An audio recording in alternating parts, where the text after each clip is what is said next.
안녕하세요. 김태훈의 현명한 투자자 방송 시작하겠습니다. 본 영상에서 다루는 내용은 투자 권유가 아니며 각 개인의 투자 판단에 대한 책임을 지지 않습니다.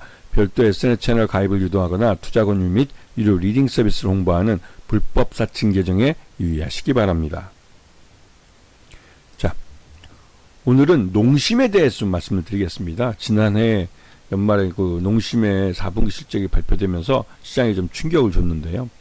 이 농심 같은 경우는 우리나라 라면 시장 1위 기업이면서 또 스낵 시장에서, 즉 과자 시장에서 그 뭐 롯데제과나 이런 쪽 못지않게 중요한 위치를 점하고 있는, 즉 이 제과나 라면 분야에서 성공한 회사이기도 하며 독과점 회사이기도 합니다. 그렇기 때문에 이 농심 같은 경우는 적자가 나기 어려운 그런 회사이기도 하죠. 왜냐면 이 한번 사람이 입맛을 들이면 좀처럼 그 입맛은 변하지 않습니다. 이 말뜻은 충성 고객을 많이 갖고 있기 때문에 기본적으로 이 회사가 크게 사고치지 않으면 뭐 꾸준히 실적을 내갈 수 있다는 것이죠. 예전에 1980년대인가요? 그때 이제 그 소고기 우지 파동이 나면서 삼양식품이 라면 시장 1위를 달리다가 순식간에 이 농심에게 역전당한 그런 그 때가 있었습니다. 그때도 사람들이 라면 하면 그 삼양식품이라는 이런 인식이 있었는데 갑자기 그 공업용 우지라고 해가지고 이게 이제 미국 외국과 우리나라의 우지에 대한 그 기준이 좀 달라서 생긴 오해이기도 했는데, 나중에 가서 삼양식품이 사용한 공업용 우지라고 불렀던 그 우지가 식품용으로 사용될 수 있는, 되고 실제로 해외에서도 사용되고 있는 그런 동물성 그 기름이라는 게 그 밝혀졌습니다. 그럼에도 불구하고 사람들에게 먹는 식품에 대한 이미지가 이 공업용 우지하면 기분이 좀 그렇지 않습니까? 그러다 보니 이 사람들이 이 삼양식품 라면을 먹다가 하루아침에 농심의 그 라면으로 갈아타게 됐죠.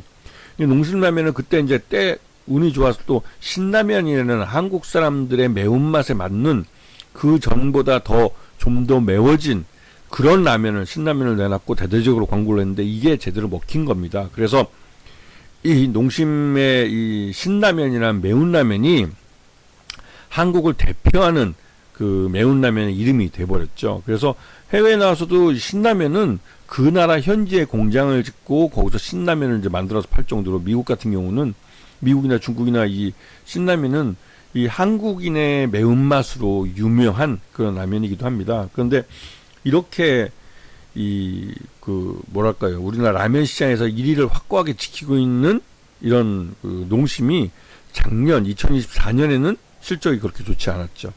업계 1위인데도 불구하고 업계 그 2위인 삼양식품한테 영업이익 면에서 완전히 추월당했습니다. 그것도 라면뿐만 아니라 스낵까지 팔고 있는데도 이 해외 시장을 주 매출처로 하는 삼양식품에는 상대가 안 되는 거죠. 이게 이제 국내는 경기가 침체했고, 그 경기 침체 중에 이제 라면 값도 많이 물론 2023년 그 6월인가요? 그때 선거를 앞두고 윤석열 정부에서 이제 팔을 비틀어 가지고 농심이나 뭐 오뚜기나 삼양식품도 이 가격을, 라면 가격을 낮추게 했죠. 인하하도록. 그때 한참 인플레이션 때문에 미국은 난리치고 막 그럴 때 그 인플레이션 잡겠다고 금리 인상까지 하고 그럴 때인데, 그런 상황에서 우리나라는 2024년 4월달 총선을 앞두고 이 국민들에게 선심 쓰듯이 이 식품업체들 팔을 비틀어서 가격을 인하시켰습니다. 근데 그게 결정적으로 이 농심 같은 경우는 국내 시장이 전체 매출액의 한 60%, 70% 정도를 차지하기 때문에 국내 시장에서 이 가격을 낮추면 곧바로 전체적인 회사 실적에 타격을 받습니다. 삼양식품 같은 경우는 작년에 실적이 이렇게 좋아진 것은 전체 매출액의 거의 한 80%를 해외에서 올리고 있죠. 그러다 보니 이러한 서로 처해진 상황이 다르기 때문에 이 농심과 이 삼양식품은 완전히 그 처지가 바뀌어버린 겁니다. 그런데 요번에 농심이 전격적으로 56개 제품의 가격을 인상했습니다. 이거는 그 더 이상 이 정부, 윤석열 정부 눈치를 안 보고 정상적인 경영을 하겠다는 의지의 표현이죠. 왜냐면 앞에서 말씀드렸던 2023년의 그 가격 인하는 그 기업의 경영 사정이나 시장의 이런 여건을 전혀 관여하지 않고 정부에서 그러니까 다음 총선을 대비해서 총선의 그 득표 전략의 일환으로 식품 회사들의 팔을 비틀어서 억지로 한 가격 인하였습니다. 그러다 보니 이게 시장 왜곡을 가져왔고, 그 시장 왜곡은 고스란히 내수 시장을 기반으로 하고 있는 농심의 실적에 뭐 별로 좋지 않은 실적을 가져온 것이죠. 그러다 보니 이 오히려 해외 시장을 주력으로 하고 있는 삼양식품이 영업이익 면에서 농심을 추월해 버린 겁니다. 그러면서 이 투자자들도 많이 실망을 했었는데요. 이러한 그 상황에서 농심이 전격적으로 가장 먼저 라면값을 인상을 했습니다. 그래서 원래 가격대로 950원에서 1000원으로 올려버렸고요.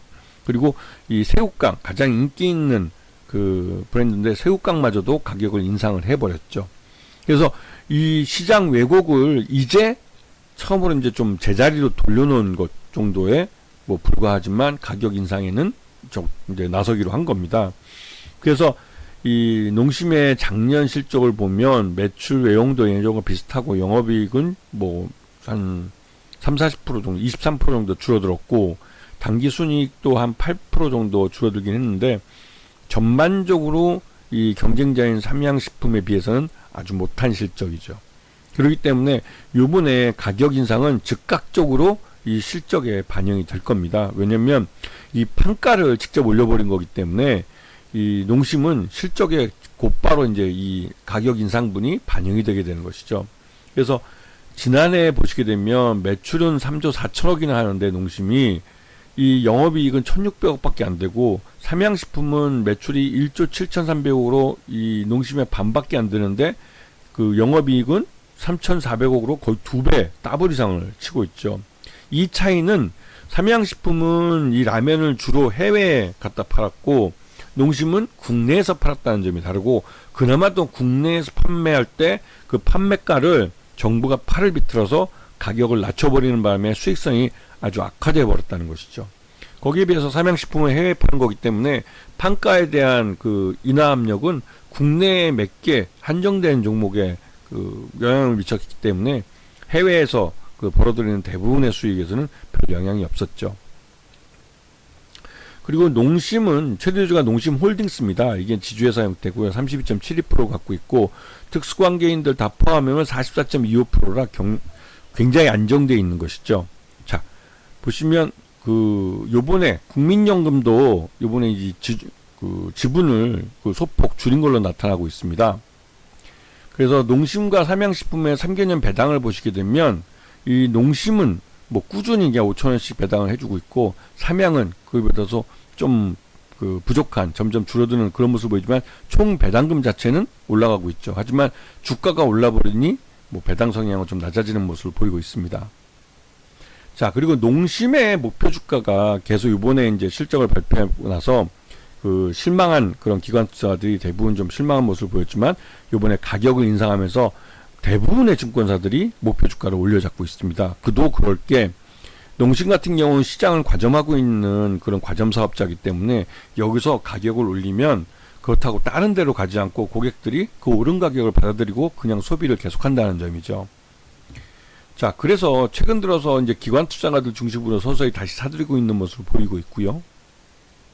그리고 지금 가격도 지금 지난 연말에 지금 11월 15일 날 31만 7천원을 바닥 가격을 찍고, 그 이후로는 이제 횡보하면서 다시 반등기회를 노리고 있었는데, 작년 2024년 실적 기준으로 적정 주가 39만원 정도 나오고, 가격 인상 효과를 반영하면 한 52만원 정도로 주가가 재평가되기 때문에 지금 농심에 대해서는 다시 한번 관심을 갖고 봐야 할 타이밍이 되신 거죠.